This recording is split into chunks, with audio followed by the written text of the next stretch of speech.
Bonjour à tous, bienvenue dans le Clubhouse. Dans 48 heures, les Girondins de Bordeaux iront défier l'AS Saint-Étienne à Geoffroy Guichard. Objectif, une 5e place qualificative pour l'Europa League.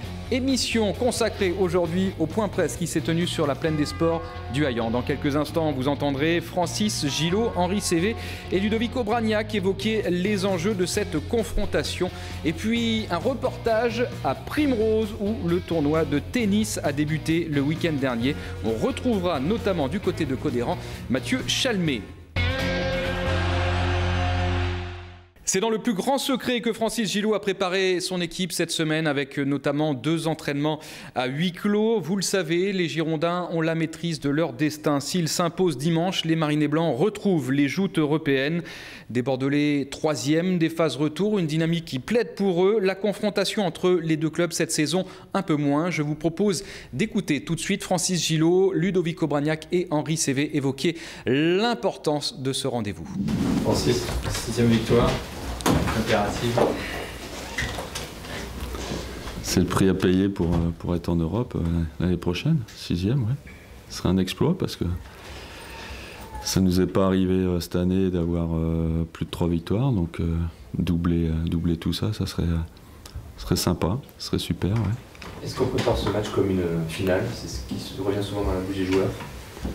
Non, malheureusement, on n'a pas pu s'entraîner comme on voudrait, puisque on a pas mal de casses, on a beaucoup d'absents, il y a des joueurs qui ne se sont pas entraînés de la semaine. Donc on n'a pas préparé le match comme on aurait voulu.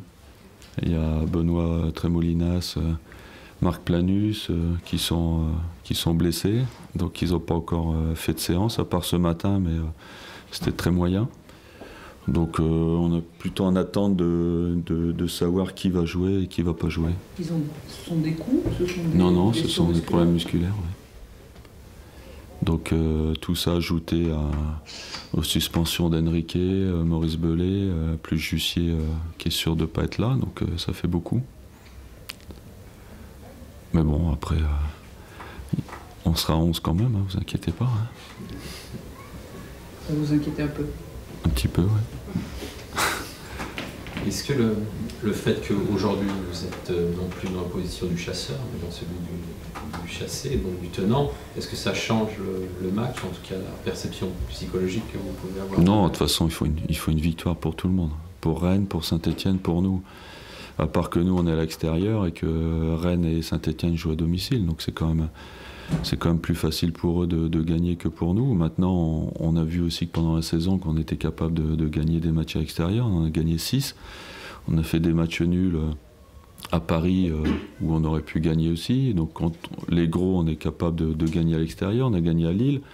À Montpellier, on perd, mais si on gagne 1-0, il n'y a rien à dire. Donc on est capable de gagner à l'extérieur. Mais on va jouer quand même à l'extérieur et Rennes et Saint-Étienne sont quand même avantagés par rapport à nous, mais c'est pas gênant puisqu'on est capable quand même de gagner à l'extérieur. Mais Saint-Étienne est dans l'état d'esprit d'une équipe qui a un handicap dans un match de Coupe d'Europe par exemple à surmonter et peut être survolté par ça.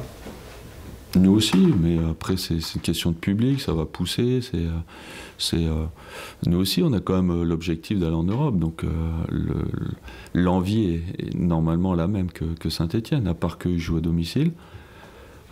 Peut-être que nous, un nul, ça peut suffire, que eux, ça passe pas. Donc il y a aussi cette donnée à prendre en compte. Et ce point d'avance, il n'est pas un avantage? Si, parce qu'on peut faire un nul suivant les autres résultats, donc c'est quand même un avantage pour nous. Justement, est-ce que vous allez suivre le déroulé de la rencontre? Oui, je pense. Si on trouve une radio, ouais. C'est-à-dire qu'en fonction de ce que vous allez entendre sur les autres terrains, vous pouvez modifier ce qui se passe sur le terrain de Bien sûr, bien sûr. Donc après... aux joueurs, bien sûr. Après, bon... Comment? Vous en parlerez pas aux joueurs. Non, mais bon, si je fais des changements à la mi-temps, ça peut aussi... c'est peut-être parce qu'il y a d'autres choses aussi. Hein.